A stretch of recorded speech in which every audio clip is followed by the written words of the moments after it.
Les gens qui se prétendent progressistes et qui, se prétendant progressistes, distinguent les gens en fonction de la couleur de leur peau, nous mènent vers des choses qui ressemblent au fascisme. Le ministre de l'Éducation nationale, Jean-Michel Blanquer, parle ici des réunions non mixtes organisées par le syndicat étudiant, l'UNEF.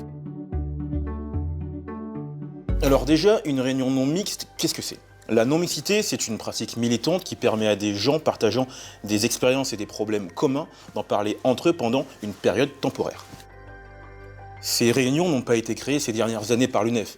En réalité, elles sont bien plus anciennes.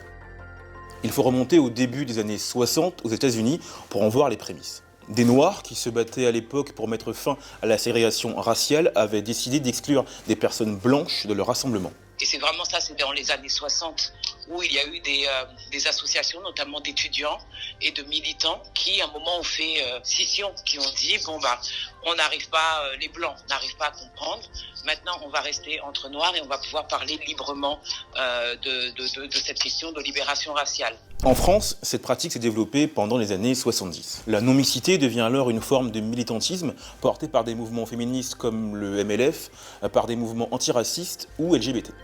Le but est alors de réserver de façon ponctuelle des moments d'échange à des groupes se considérant comme opprimés en excluant ceux qui appartiendraient au groupe des dominants. Mais en réalité, ces pratiques ont existé de tout temps dans tous les milieux. Dans certains groupes bourgeois et masculins comme l'Automobile Club de France ou le Jockey Club, mais également chez les ouvriers.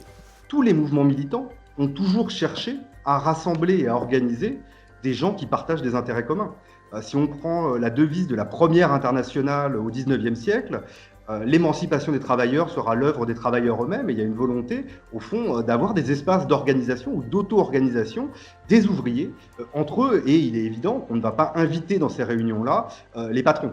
D'une certaine façon, ce qu'on retrouve dans certains mouvements féministes ou dans certains mouvements antiracistes, c'est un peu la même idée, c'est que l'émancipation des minorités viendra des minorités elles-mêmes, et donc il peut être nécessaire d'avoir des espaces toujours temporaires pour construire des mobilisations. En réalité, ce qui pose problème, selon Julien Talpin, ce n'est pas la non-mixité en tant que telle, mais bien la non-mixité raciale. En 2016, un camp d'été décolonial réservé aux personnes non blanches avait créé une vive polémique, comme le festival afroféministe Nyanzapo l'année suivante. 3 espaces sur 4 étaient non mixtes. Ce qui choque en tout cas, c'est pas la non-mixité en tant que telle, me semble-t-il, c'est la non-mixité raciale. Si ces polémiques reviennent, c'est d'abord parce qu'il y a un usage politique, voire politicien, de ces polémiques identitaires.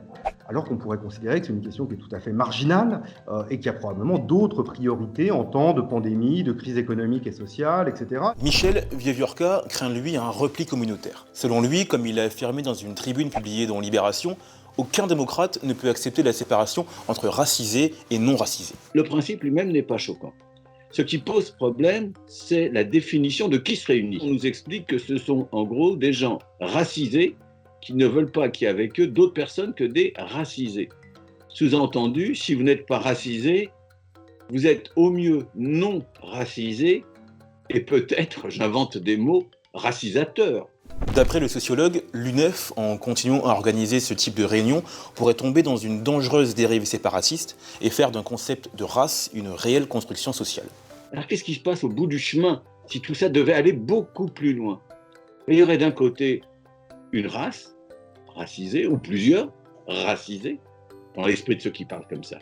Et de l'autre côté, les autres qui formeraient une autre race, ou plusieurs autres races. Si elles ne sont pas racisées, c'est qu'elles sont racisantes. Et au bout du compte, la vie sociale deviendrait la guerre des races.